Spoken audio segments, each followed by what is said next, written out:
Alright friends, happy day. We're going to be traveling to a land that I have not videoed. It's one of the newest lands over in Disneyland. 14 acres large. Once we go under this bridge, we're going to hear a transition of music. It's going to transport us onto another planet called Delos. I'm sorry. Delos. That's all Greek to me. It's actually the code word for this land when it was being made. They were trying to keep everything secret and under wraps. So actually it's Galaxy's Edge, or more commonly known as Batuu. That is where we're headed to right now. And I have to say, this is one of the most amazing transitional areas, because you leave Critter Country with all the tweeting of the birds and the rushing of water and all of that ambient noise, and you leave that and you come into a planet of roaming monsters, creatures in the woods area, and you hear kind of like a new jungly area. So I find that fascinating when you come into any one of the three areas over in Disneyland, whether it's through Critter Country, through Frontier, or the Fantasyland side. You really are transported onto a new world. So, like I said, Delos was the code word. It was actually named after a Greek island that Imagineers actually visited to get some inspiration. I don't want to get too far of my head. I don't want to get too far ahead of myself either on my words or on my walking, because there's so much to see. I've got so much going through my head right now that I want to point out.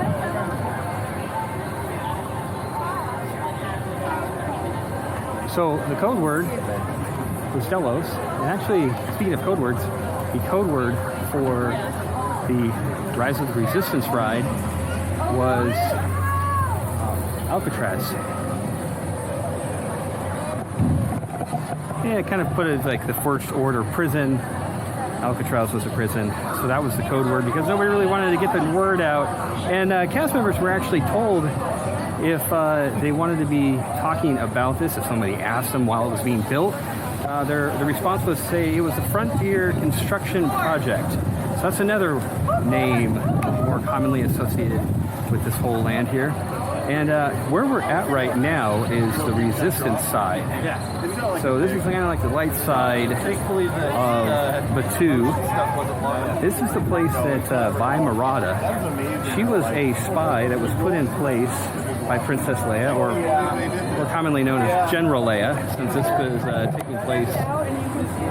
was taking place between the 8th and 9th movie trilogy. So when General Leia was a general, she hired Vi Marata to come down onto this planet and basically win the hearts and the minds of the people to the light side, to the Resistance. So this is where she crash land, and there is a kind of like a sacred holy temple area, and that's where you actually walk through. That's why when you're walking through Rise of the Resistance ride, make sure that, you know, as those caves and everything, those are basically kind of natural caves where Vi set up camp and all that. So she actually collected, you know, trinkets and things from the land. That's why everything looks very haphazard and messy, because it was basically put together on that. She recruited some talents, some people that also wanted to join the Resistance side, and that's where all the computing kind of came along and all that. So it's very cool. Also, if you're walking and you're looking down and you see some of these droid tracks, these are actually props from the real movie Star Wars.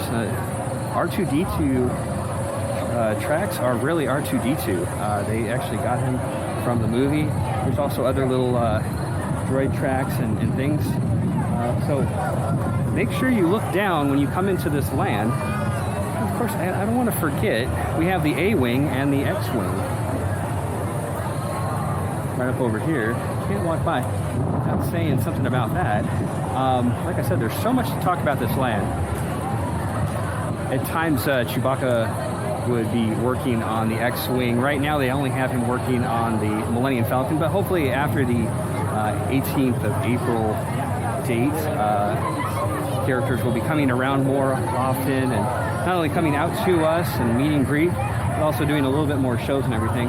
You can also see some of the Resistance side over here, just really haphazard, kind of thrown together, very nature-like. And of course, I want to point out also that you can go to the Disneyland app, actually the Play app, and turn on your Bluetooth, your location, and you can actually comb through this land on your app device, and all of these satellites and everything can be hacked into, and that's that background noise that you guys hear when a satellite goes off, or maybe a little air explosion goes out. It's because somebody hacked it. So do check that out. You could spend a whole day here, in my opinion, just going through the app, hacking all of the doors and the devices and everything like that. Even the Millennium Falcon and all the other ships too can be hacked. Plus you can also do certain jobs for the Resistance side, for the First Order, and you can earn credits too. You can also learn Arabic, which is the Star Wars language that you see all over the place. So that is also really cool. And I encourage that because there are a lot of words here that are written in Arabic that you probably just would walk by. But it's really cool to decode those and find out what they mean. It gives a lot more storyline when you find that out. So another transition of music or sound in the background. You're going from nature, which is over here, and everything's kind of like birds and ambient noise. And when you start coming into the main city area where the First Order has taken over, you start to hear that go away. Everything becomes more industrial. Everything becomes more spaceships flying overhead, like they've taken over the planet and the city. So definitely check that out too. Everything just disappears and becomes more industrialized. This building right here is the marketplace. I'm going to head into there. I'm going to basically do a loop there, so I'll finish out on the marketplace. There's a lot of fun little things to point out in there also. Of course, one of the fun places to eat over here is Ronto Roasters. And it's really cool because your meat is being prepared by a pod racer engine. It kind of looks like Anakin's, actually. We're going to go up there right now.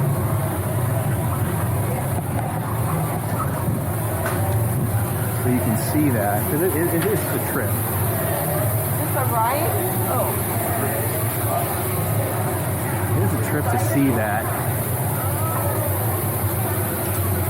And what's really cool too is the heating up and the lighting underneath it, as if it's just really being like heated up by all that temperature and everything by that huge engine. And you got the service droid up over here who's turning the spigots around. So that is I love that. That's awesome. Now, a lot of the information, too, that you're going to hear me talk about, the two, comes from, actually, the book that's named after the land, Galaxy's Edge. You can find it on ebooks, audiobooks, or hardcover. And it really does give a full detail of Vimerata and First Order and how she came about this land and everything. So it's very, it really opens up the storyline to this land.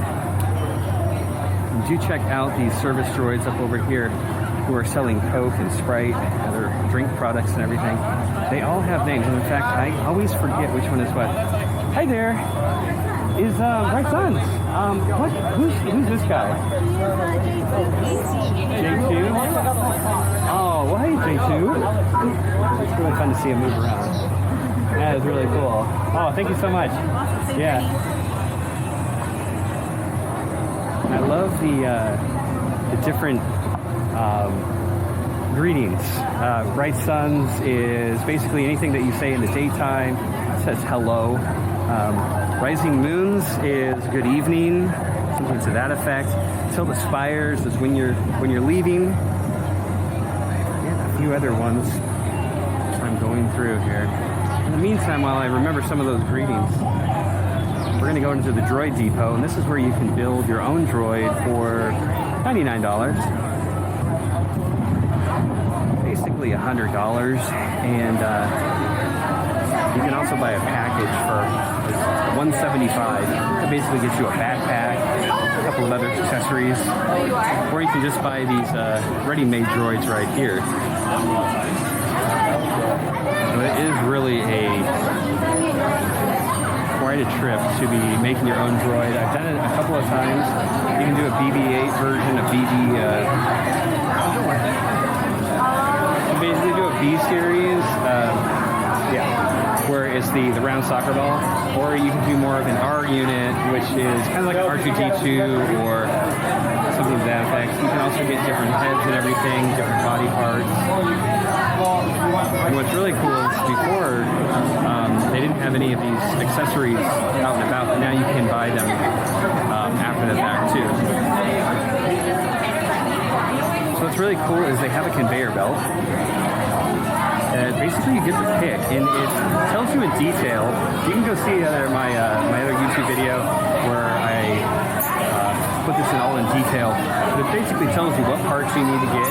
Everybody grabs the colors that they want, and they come over to these stations over here, and you have all these helpful Batuians, the residents of Batuu, that will help you put it all together.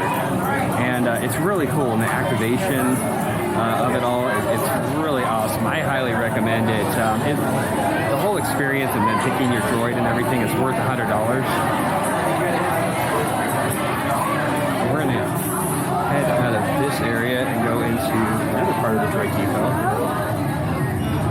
Now what's really cool too is when you look up at the tops up here, they have a lot of Star Wars references and things like that. This is where you can buy a lot of apparel and kitchen stuff. In fact, actually in the corner over here, just to the side of the cash register, they used to actually have a full-blown R2-D2 that would sit there. Now that guy, he walks around. I don't know if you can still buy him. You used to be able to buy an R2-D2 for $25,000. I don't know if you can do that anymore. But again, it's really cool. All of these droids that you see to the right of me as you come out of the Droid Depot, you can also hack these as well. And they spin around, make noise, and everything like that. So, again, the Disney Play app on your phones, you can access those. This is another one of the entrances, exit areas. This is called the Frontier area. This will get you directly behind Big Thunder Mountain, another transport area. And take all this in. It's really cool. They did an incredible job on building. It just looks very worn, and it's been here for galaxies. I really like to point this out too. When you come through the Frontierland area, directly in front of you is this plant area, and it's got these R units that are just overgrown. Looks like at maybe one point it was a kind of a carrying thing of some type. And even now, after these past couple of years here, the plants have really grown over it. It used to be a little bit more visible, but I think it's really cool how they've just left it to kind of rot because it's been sitting there for a while. So it's really neat, this area right here. Now at nighttime, it almost kind of the sounds and everything almost pick up to almost be a little bit more ominous at times. Maybe that's just my perception, but it's really cool. Nighttime is a whole different beast here with the lighting and the sounds and everything being incorporated. Coming into the back part of the marketplace over here. I love, again, the references of Star Wars. Again, you have the droid tracks that R2-D2 will lead you actually straight to the Droid Depot. And even like the lamps up here, if you look up there, they're droid heads. You even have a, oh my gosh, I forgot what it was called, but yeah, the black droid up here at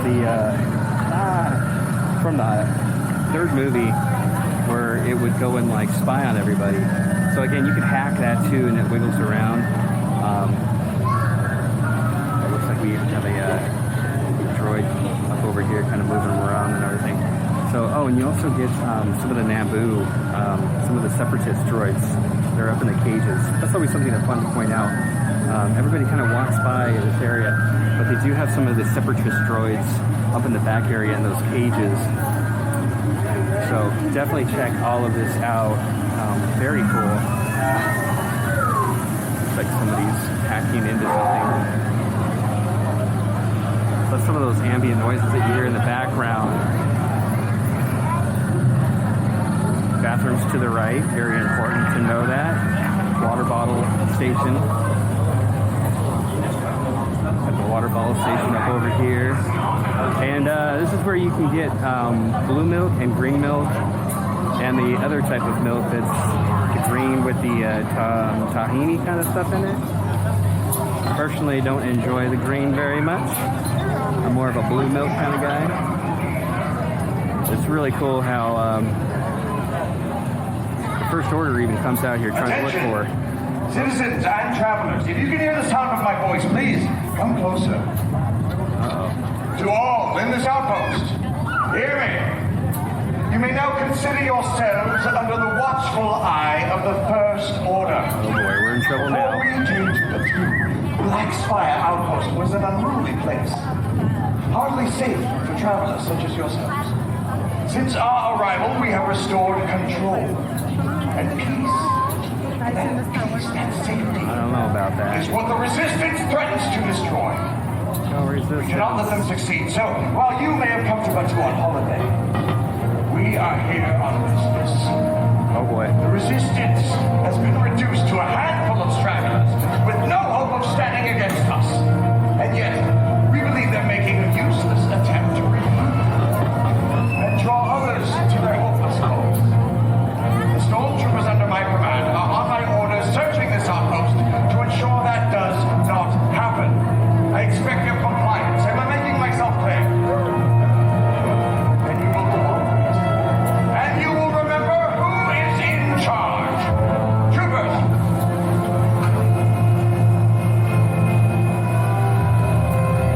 Kylo Ren coming out here.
Up to people and he would converse with people and everything.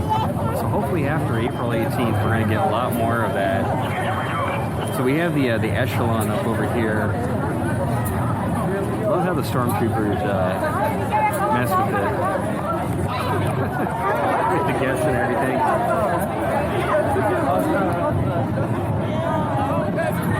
Very intimidating to have Kylo Ren walking around to people and looking you dead in the eye and saying, "Where's the spy at?" And that spy is Vimarata, who is hopefully after 18th we'll be able to see her. Now she's the only character that is allowed to go basically back and forth between both parts of Batuu.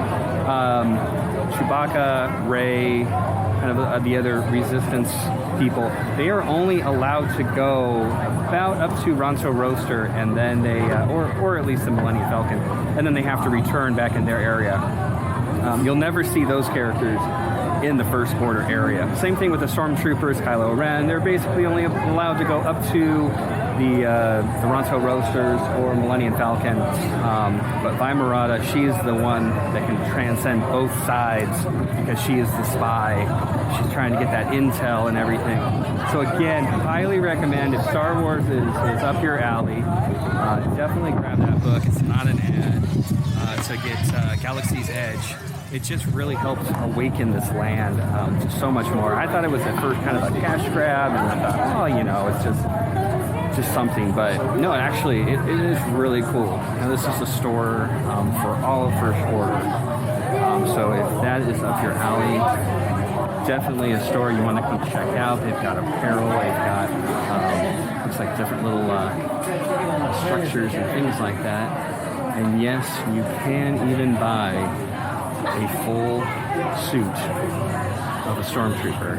You can get also the other hats, garb and everything. But this is a suit that once was able to be purchased. Now I don't see a price tag on it, but that would be pretty cool to have in somebody's collection. Everything is really neat here. But I'm not a First Order kind of guy. I was telling you about the Disney Play app. Also look for these little codes and everything. It's part of the games. It's part of just finding different items and everything like that. So technically there is stuff inside there. But when you crack that code and you look it up, you'll be able to acquire it. So it is really cool. And of course, Disney photo apps and everything are awesome. That's the best, man. Yeah. So definitely go check out the Disney photo passes. They do an amazing job, especially when it's if you can hit a time frame when it's not so busy. Sometimes they'll work with you a little bit more.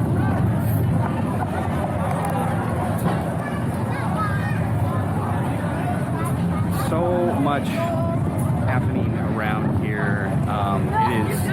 It is very cool. We have some more droids right here.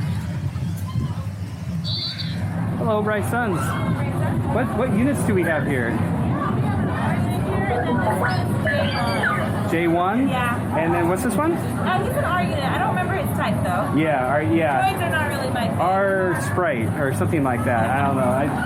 Whatever the code things are. Yeah. There's so many. They do their job. They do their job, and you know what? That's great. Thank you. So what's really cool too is when you're talking to the residents of Batuu, it's really neat because each of them have their own storyline that they've created. So definitely talk to be more interactive in the land. Talk to each of the residents and ask. I always start off with, are you for the resistance? Are you against it? Are you First Order? Or are you a scoundrel? And a scoundrel is basically somebody who works back and forth. Everybody has their own unique storyline, which is really cool. Because it's just neat to hear everybody's different thing. It just really makes the land come alive. It makes you really feel like you're part of part of this new world. Now the Cantina, very coveted to get in. They also have a wait list too, so maybe if you didn't get a reservation, come check this out on the Disneyland app. You can actually get a walk-in, and it's very cool. I don't know if they'll let me in just to go like do a quick like walk around. But DJ Rex is in there, and the cool thing is he actually used to be the pilot that used to be on the Star Tours. And what's neat about Walt Disney World's Galaxy's Edge versus this one is the story is that how he got on this this planet was he crash land. Now over in Walt Disney World there is a huge blast area, and when I first saw that I was actually questioning what is that. First people telling me that's where DJ Rex crash land. Now we don't have that as part of the storyline, but it's just more kind of implied, the crash land. So it was really cool when you go over there and you see this big crater in the part of the Galaxy's Edge over in Walt Disney World. That's the storyline that DJ Rex crash land. What's also really cool is if you ever do get into the Cantina, wait there for a while because things break down. And I don't want to give it all away, but I'll just say things break down and you will hear a very catchphrase thing that Rex says along with a song that is very catchphrase for Star Wars. And you'll catch it. You're allowed in for about 90 minutes before Oga will kick you out. And again, by the way, with the storyline and everything, Olga is like the person in charge. You don't mess with her, she will take you down. So watch out for Olga. Now again, going back to code names, the whole land was Delos. The code name for Rise of the Resistance was Alcatraz, and the code name for the Millennium Falcon was Big Bird. Because, well, it's a big bird. So when somebody was talking about that, they would use that code name.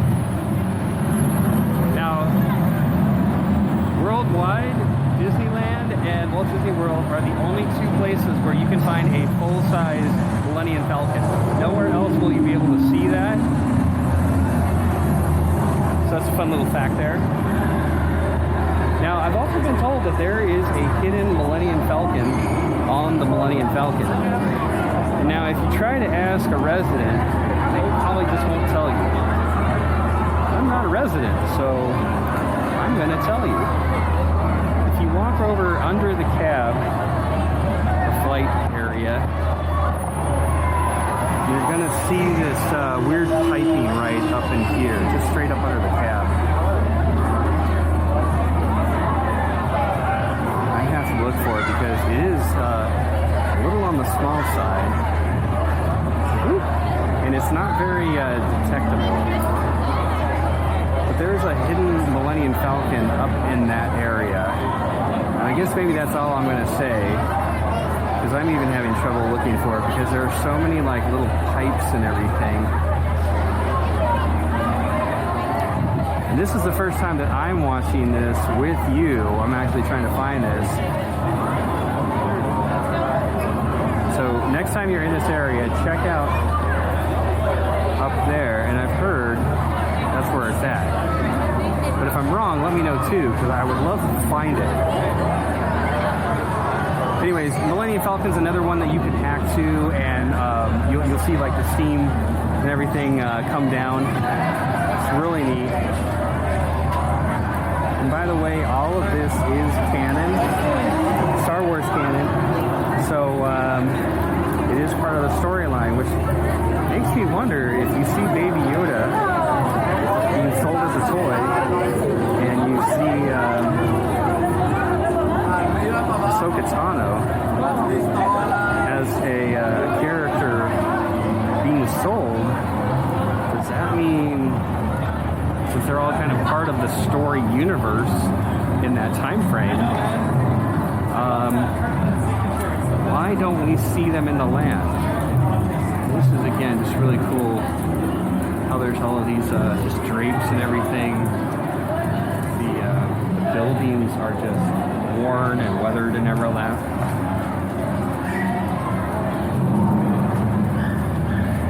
Now, part of the storyline is that as Galaxy's Edge was being built, there was some Disney elements that were going to be kind of hiddenly kind of put in, and when shown, the bigwigs said absolutely not, no Disney allowed. That's why you will not see any merchandise of Disney put in this land. But I think some of the Imagineers snuck some in, because I'm not going to say anything, but usually when I see 3 circles, that's a hidden Mickey there, friends. So I think some of them got snuck in. I have to say too, just looking off over my shoulder over here, so you have the Rise, or the Millennium Falcon Smuggler's Run up over here, where you basically can take control of Millennium Falcon. A lot of people have asked, is it real? Do you actually get to fly it? Yes, you actually do. The gears on the pilot sticks will actually move your craft to a certain extent. And there's 3 roles: pilot, engineer, and gunner. And they all have to be working in tandem in order to get the highest score possible. And of course, you don't want to damage the Millennium Falcon, otherwise the Wookiee will get really mad, and you don't want to make a Wookiee mad. So that's really cool. I would say it's a mild flight simulation, very similar to Star Tours, but not as bad. And there's so much going on with pushing buttons and everything like that it's not as bad of a motion sickness. But if you do suffer from that, I would suggest maybe skipping this ride. But it's really cool is you have these fan grids right up against the wall, and then this one has been moved out of the way, so you're actually coming out of that said area. What's also really cool is if you ever are in that line for Smuggler's Run, be on the lookout for porg nests. The porgs have taken the wirings from some of the structures and everything and created nests for them. I believe there are 13 total. So that is, they're all hidden around the line queue area. So do be on the look for that. Right behind me too is Docking Bay 7. This is the, we're gonna go this way. Just want to go pop in there. Docking Bay 7 is a sit-down area. It's quick service considered, which means you don't have to have reservations. You just hop in and order it. But it is really cool because these storage areas, you get to eat in there. It's very awesome with seating. These little buckets here actually move around. So you actually get to eat in the storage areas, and if you look up right above me, there's a number 80, and that refers to the Star Wars movie, the second one, the original, from 1980. And of course you get to see some of the weird creatures that you're eating with fish and other seafood and plant life and everything. So this is a very cool place to eat. It's a little bit of eclectic on the food, and then you come out here and you're like this like wooden tables and everything. Concrete here is a little bit more like just industrial. The food is, I would say it's good. Might not be the best for young children. You'll have your chicken, you'll have rice, you'll have some desserts and everything like that. Making our way over into Dock Ondor. Now, this has been called the Black Spire's Outpost. And again, the Black Spire is known to have some mystical enchantments and things. And that is the Black Spire right there. A lot of people think that maybe it's the Black Spires up over there. This is it next to this woman statue right here. It has a lot of like mystical things with the residents of Batuu. I'm going to wait until this group goes on. And we're going to go check out the shop inside. There is a lot of references, some that I don't even know about. So if you see any, please point them out in the comments down below.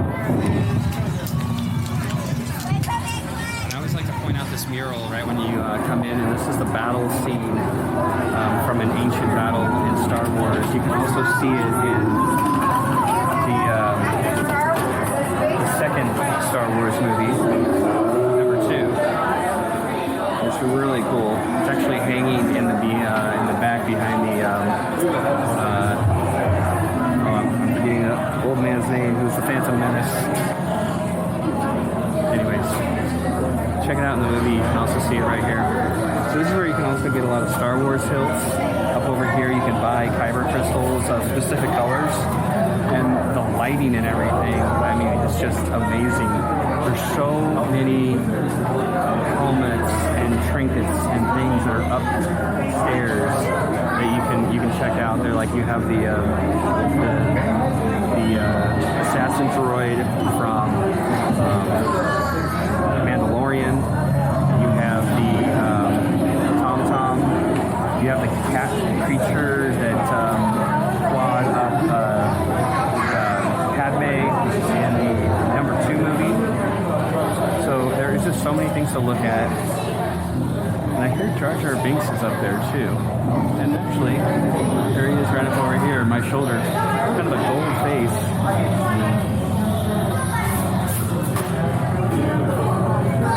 And some of these items also are very high end, so you're going to be looking at paying a couple $100s to several $100s. Especially the hilts, they run about $150. And of course, then you get the creature, the snow creature up there that attacked Luke Skywalker. I also buy some holocrons. And this is Doc Ondor right here doing his counting work and everything. Right up over here. Very cool, very lifelike as he moves around. Grunts around and everything. You also see the Mandalorian up there and his gun. It's past Doc Ondor up here. So again, if it's there, shouldn't it be in the universe of Star Wars? I think so. I think we should be seeing him walking around. You have all of the different things that are up there. So definitely check this out. Again, if you're a Star Wars fan, you will notice all of the references that are up there. It's really cool. They have costume creatures, Star Wars creatures, and they put them in cases so you can check it out there.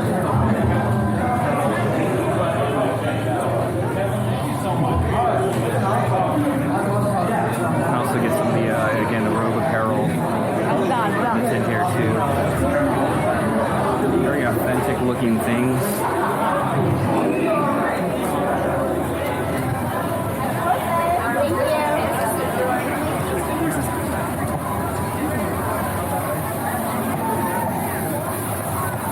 So much to look at. And again, this is I didn't talk about this race. So this is Sabu's. This is actually where Vi Murata actually got a job at to get some credits and everything. He's actually part of. He's actually part of the Resistance, but don't tell anybody because he likes to make sure that he keeps that on the down low. This is a sacred tree right to the right of me. I forgot the significance of it, but there is a reason why everything is tied up. But if you want to make some scrap metal, aka a lightsaber, you do have to make a reservation for it on the Disneyland app. That's the only place that you can do that at. And sometimes there are walk-ins, and sometimes there are reservations made.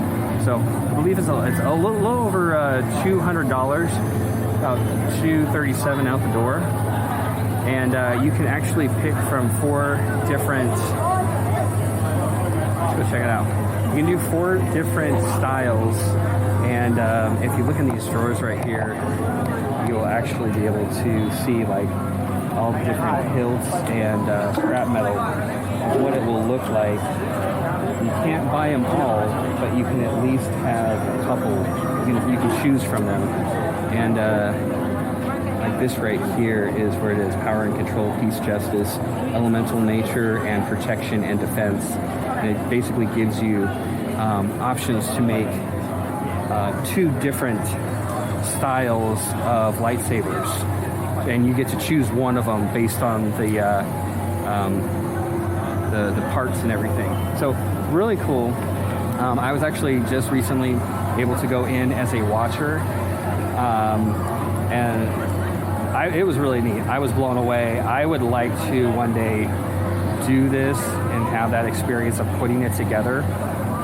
So when you purchase a lightsaber, you are allowed one witness or one watcher to come in with you, just to be able to take pictures and everything while you put everything together.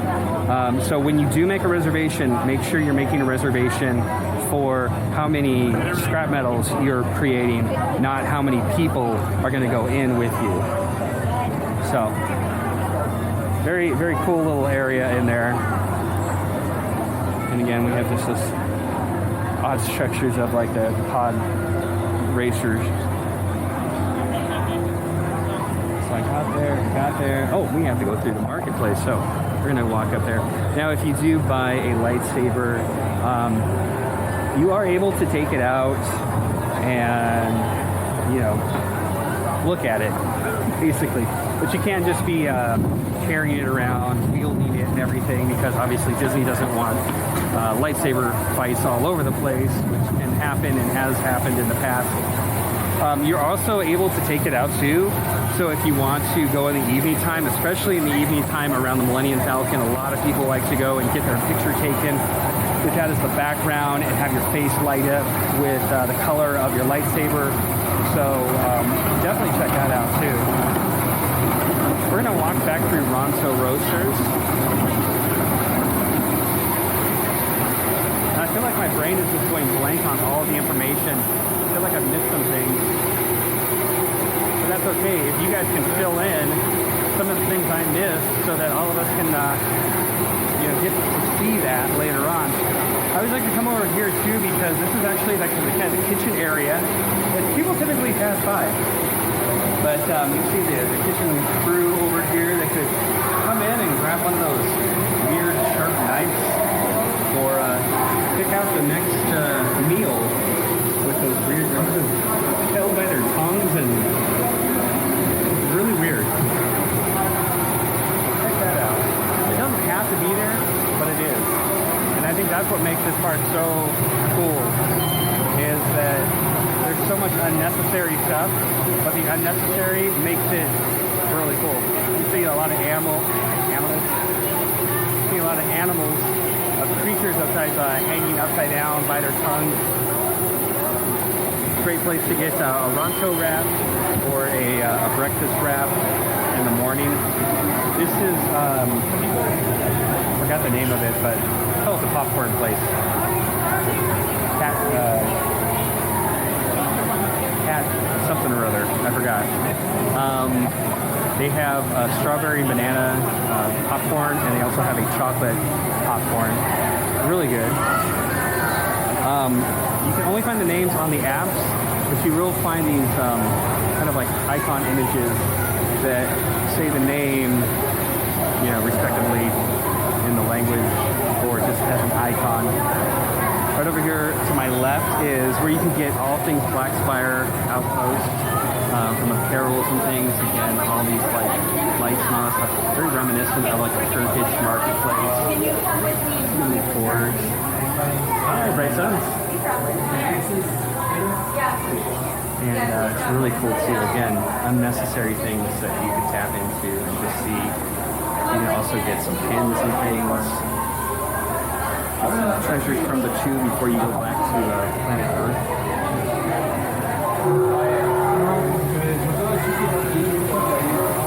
Very cool. And then directly across away from me is where you can buy some like authentic Jedi gear. Maybe some robes and things like that.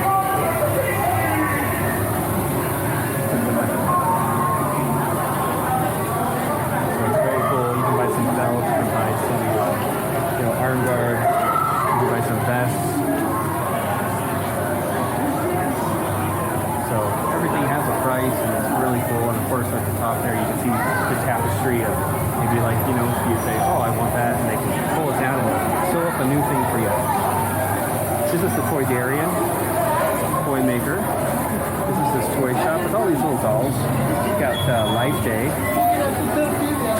Chewbacca. We got, of course, Ahsoka Tano, favorite character. And if you look up at the top there, there's actually Jabba the Hutt's like cruiser from the original third movie. And there's just all these little toys and everything. I have actually a few of these just because they just look like little handcrafted dolls that you would just sew together. So I actually have an Ewok and a Porg, and so it's really neat. I like this too, the wooden Stormtrooper doll that was actually made its debut in Rogue One. So again, just little wooden trinkets that you spin around, make Star Wars characters. You can also buy the checkers board, and just this is what I love. They just look so wooden, and they're just very kind of an old school toy. Actually have that Millennium Falcon wooden toy there, so really cool. Kind of has that very vintage toy-esque kind of thing. Again, unnecessary objects that make everything more believable. Like, there's these wrenches and tools and things that you have no idea what they go to, but they're just sitting there like somebody just left them there to get back to later to fix up all of those speeders. Across the way we have the creature shop. And again, you can see some of the empty cages here that maybe once held a strange animal that maybe sold or escaped. This is where you get all the different types of creatures that move around.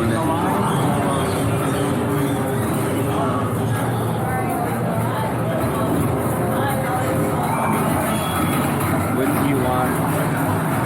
you want that? Porgs, they're always so cute. Not to be eaten.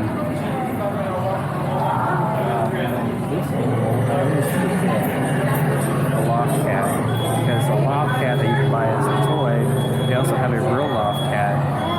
Just hanging around, and I love how they actually have a pork toy that maybe chewed up, and the little tail moves around and everything. There's some food in there, and they've got some water and everything. So again, it's just really neat how there's different creatures that you can check out in here. They also have like a snail creature down over here that's eyes blink around.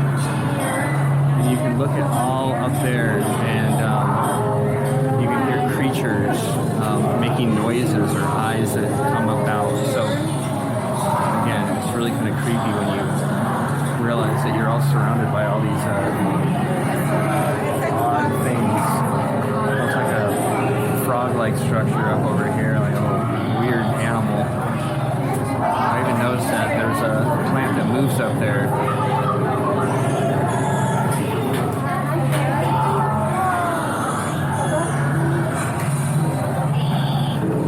Hi there. You can see this like frog right there. Kind of like roots around. It's really weird when little lights come out of his stomach.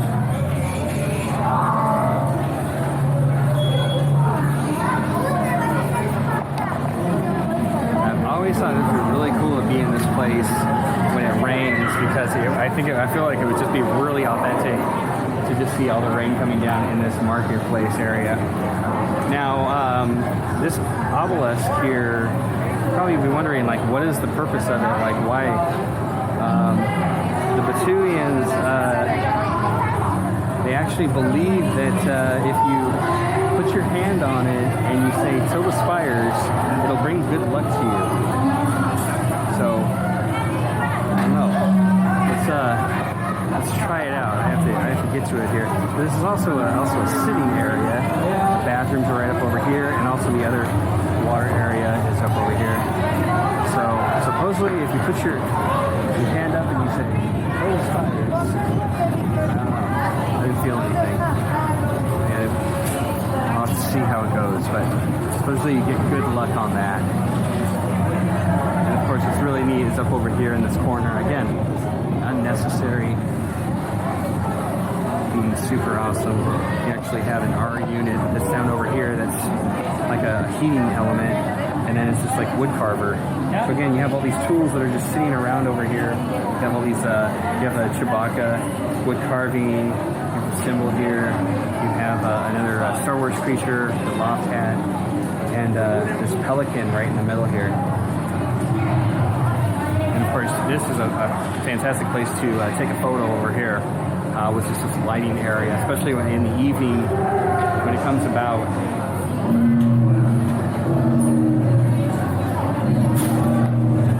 And what's really cool about this this bottle filling station up over here is that the creature that came out and got Luke Skywalker in the original trilogy movie will actually pop up.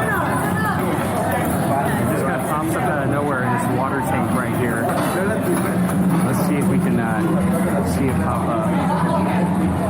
But it happens usually pretty little bit.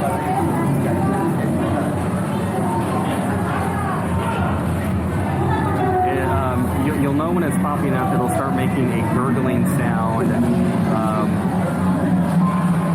then all of a sudden it'll pop its head up and everything. It's really weird. A lot of the times it's fun to hear the kids when they're getting a drink of water. They'll think like, is that the water that's coming out? And, sometimes it's fun to hear them being tricked. Maybe it'll come out, maybe it won't. Looks like the water's real still, so I don't know if it's working right now. Maybe he's sleeping.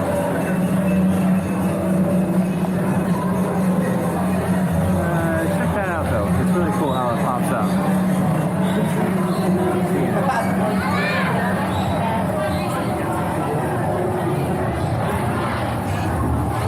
Seems like it's not working.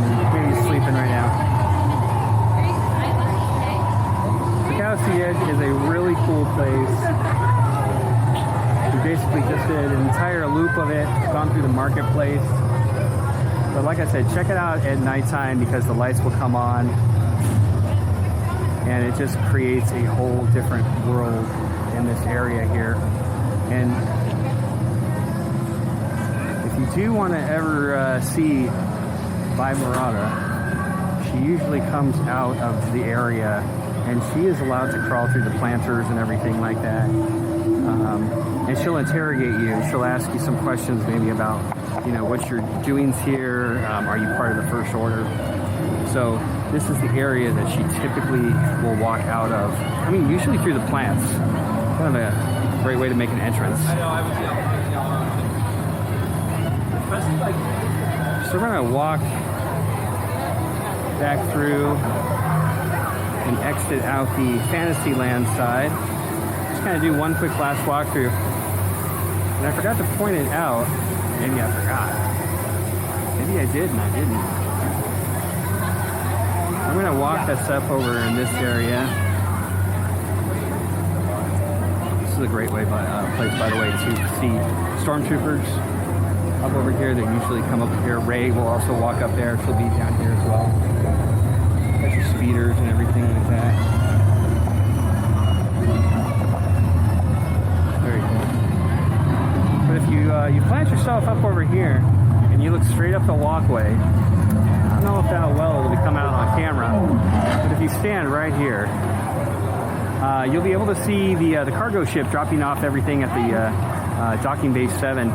You'll see the numbers 77, 80, and 83. That's a reference to the original Star Wars movies on their release date. So again, that is really cool to be able to see that. Right up over there. And again, we have another Disney photo pass. So my recommendation to really get a lot out of this land, to talk to the residents of Batuu. Ask them their history, why they came here. Are they wanting to get off the planet? Some of them do. And what side they're on.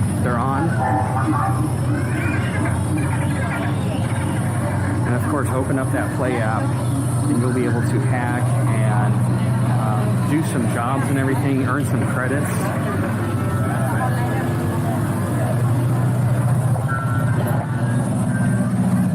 Looks like we got some stormtroopers out here.